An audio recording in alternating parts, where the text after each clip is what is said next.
Hi, I'm Nathan. I'm a South Asian fat loss expert. I've exclusively been working with the community for the last 7 years and worked with over 1,000 South Asians to get them in shape and stay in shape forever. If you're South Asian and you're intimidated by the gym, this secret webinar that I recorded for all of my clients to get them going from working out at home to going to the gym is an absolute must-see. Whilst you might be intimidated by the gym now, it doesn't have to be a forever thing. So I teach my clients to go step by step from feeling not confident in the gym, not knowing what they're doing, quite apprehensive, and then going all the way to the point where they're frequent gym goers, they like going and they enjoy the experience. Please watch this video and enjoy.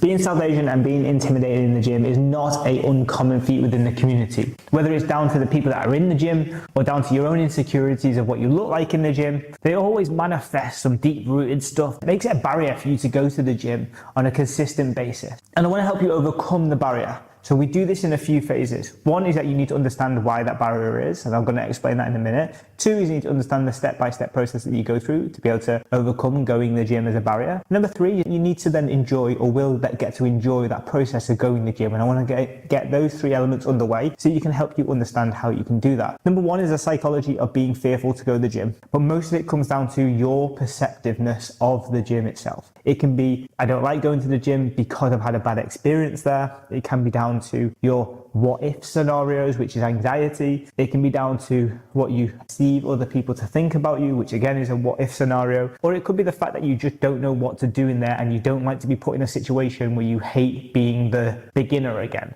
And all of these things can end up you just having a blanket statement where you say that I don't like going to the gym, I don't want to go in there. Your gym being so cheap that it unearths the worst part of Britain or the UK, or those budget gyms like Life Fitness or Anytime Fitness in the US, unearthing some of the creatures that go to 24-hour gyms. And I can understand it being in a nice gym environment myself. I've had the luxury of going to nice gyms over the last 12 years. I've gone to personal training studios. I'm in a personal training studio right now, no one here. And I'm in Dubai. I go to a private club in where there's only a limited amount of people. The type of you won't find them at pure gym, let's just say that. And that's probably one of my tips actually to start out with without going down the psychology route is if you're paying for a budget gym, you're going to have budget people there. And if you're fearful of other people and it's about the other people that are there, upgrade the gym membership to a place in where you will find less of those people that you do not want to be interacting with. You don't want to share equipment with. You don't want to have those cross paths with someone that you might not want to. Paying for a David Lloyd membership versus a pure gym membership will get you a different quality of person.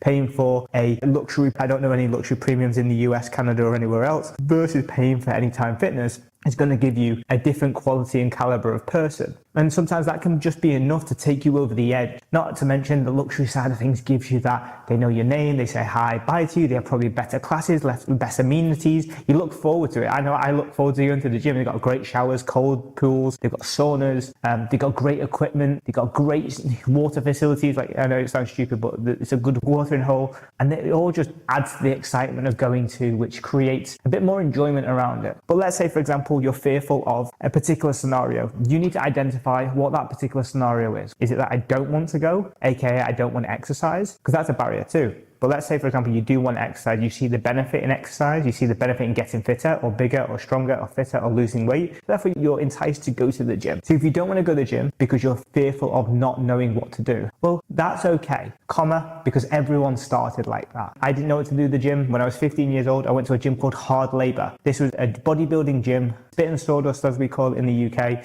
Half of the gym kit ripped and half of the dumbbells bitten off by people, don't know how. And it was a very nerve-wracking experience. 15 years old, little fat kid, walking into a gym with bodybuilders, people doing steroids in the toilet. And the only way that I found my place at that gym was repetitive evidence that I was going. And every time I went, it got less scary. The first time I went, I was in the corner doing bicep curls in the mirror just in front, no one else. Then I moved over to the leg machines and tried a few of them. I didn't really know how they work. And then, get stuck a bit. I'd be like, oh shit, I don't know how to get out of that. I'd rock it, see if anyone looked. I'd be like, okay, shit, maybe I'll learn how to use that one again. And then you use the other equipment. And by the time you've done 2 or 3 weeks, you've got used to the equipment, you know where it is. You've probably seen some of the regulars, said hi, even just smiled if you're polite in any way. And then you start finding your place and your pattern with I don't know what to do. Now, from a luxury perspective, if you're watching this video, you will have access to us. And when you have access to us, the other part of it, which is the exercise, the technique, what to do in the gym, how many reps, what is it the best program to go on, you've got that covered already because you've got the best program for you. You've got it bespoke to your gym and your workout. So you don't need to worry about whether you're doing the workouts right. You send your form into the community or send your form technique videos into your coach. So you only have to get better with the surroundings and the environment that you're in. More evidence and more proof that you are a person that goes to the gym, and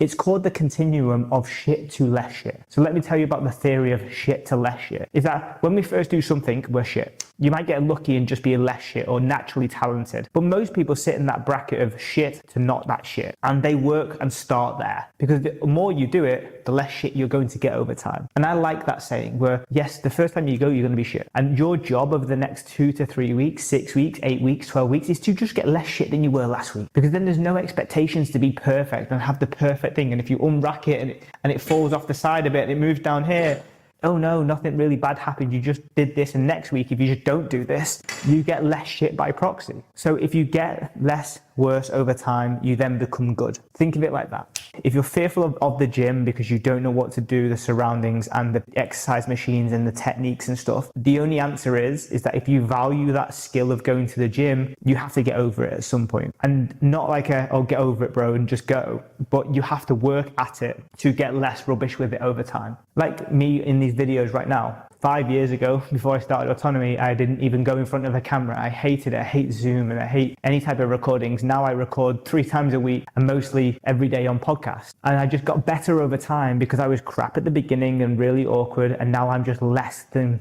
crap than I was at the beginning, where I'm at in my journey right now. And eventually I might get to the point where I feel like I'm good or excellent at this particular thing. But that's the evidence that you need to create. And as much as I'd like to find a way for you to not feel the way that you are avoiding feeling, you will have to feel that feeling and then feel it less over time. And the quicker you put the evidence in, quicker you go to the gym and get more familiar and less crap at it, and the more effort you put into it, the less bad you're going to feel over time. Because it's about short-term versus long-term gratification. If you can't get over just feeling a little bit awkward for 10 minutes, then all of the fruits on the other side, you're not worth getting them. You know, the results on the other side are waiting for you through a small part of discomfort and just going and looking like a bit of an idiot on a leg press if you don't know how to use it. And that's the cost of starting something where you're not that good and then getting better over time. So hopefully that part helps. The second part is what most people think when they go to a gym, people look at them and it's quite intimidating that people look in them. So one is that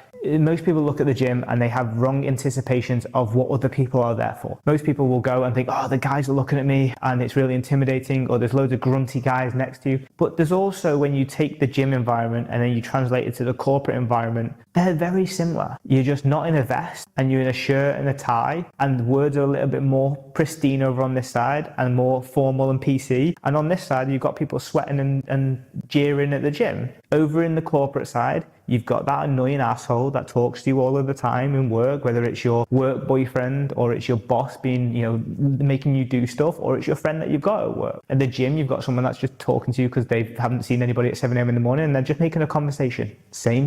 Then you've got the person that might be a bit more creepier and they're the office admin or secretary, or they're just the polar opposite personality type to you, and they're there too as well. And you just avoid them at work because you think nothing of them. But in a gym, when you're already self-conscious, you're already thinking about things, they're dotted around everywhere and you can see their eyes. Same as the corporate environment or any work environment that you go in. There's always weird people. And then thirdly is the notion of where people look at you. And I would say this, is that you can only see them looking at you when you look at them. Because most people who go self-conscious into the gym are already scanning or looking at the room because they're apprehensive and they're scanning to see other people if they're looking at them. But if you look out for them, you're going to see them. If you're looking for people to look at you, they might be looking somewhere else, then they see you looking at them, then you look at them. See how it gets quite complicated? But I'll tell you what isn't complicated. You going in the gym and focusing on the exercise and how to do it and the tempo and the form and focusing on them writing your lifts and your login. And if you truly have concentration on the thing you went to the gym for and a little bit area on the spatial surroundings, you would have less thought process about everybody else, because we're going there with external validation or external looking first, whereas we need to bring that internal. If I go to the gym and I'm thinking about the bench press, I'm not thinking about what the creepy guy in the corner is doing. I'm on my phone and putting the music in. I'm making sure I'm in the right place, setting up. I'm thinking about what I'm going to do. I'm timing my rest period, and I'm going down, doing my exercise and doing it again in proper form and doing it properly. I come back up, mop my brow because I'm working really hard.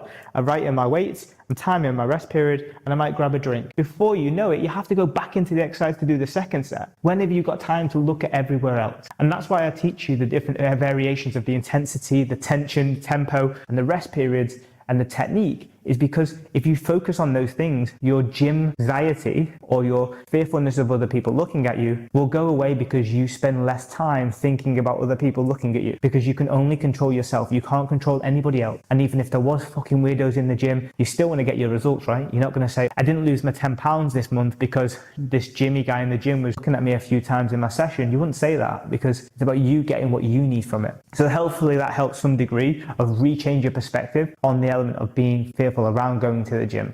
And then the last part is like looking at how do you step-by-step approach going into the gym. So firstly is, if you really want to take it slow, home workouts into 1 session a week in the gym, into 2 sessions a week in the gym and whilst you're doing home stuff, and then 3 sessions in the gym, none at home. That's an easy step-by-step approach. However, I always think that ripping the band-aid off is really, really important. And the quicker it comes off, the less it hurts overall. Is that you should just go to the gym and work on being less crap over time. With the gym, you can separate it into sections. First time you go, do the mat side of things, bring the weights over to the mat. So this area here, do it here. Second time, venture into the machines. Third time, venturing into the weights area. Fourth time, venturing to all areas. And by the time you've got more competent and confident in those particular areas to get the most out of it. But you have to put that effort in. And if you want to do that step-by-step approach, you can do. I think most people just need to take that brave step of doing the program that they've got, focusing on that particular program, and not letting all the other environmental factors get in the way of it. And paying for a luxury gym membership is definitely the way.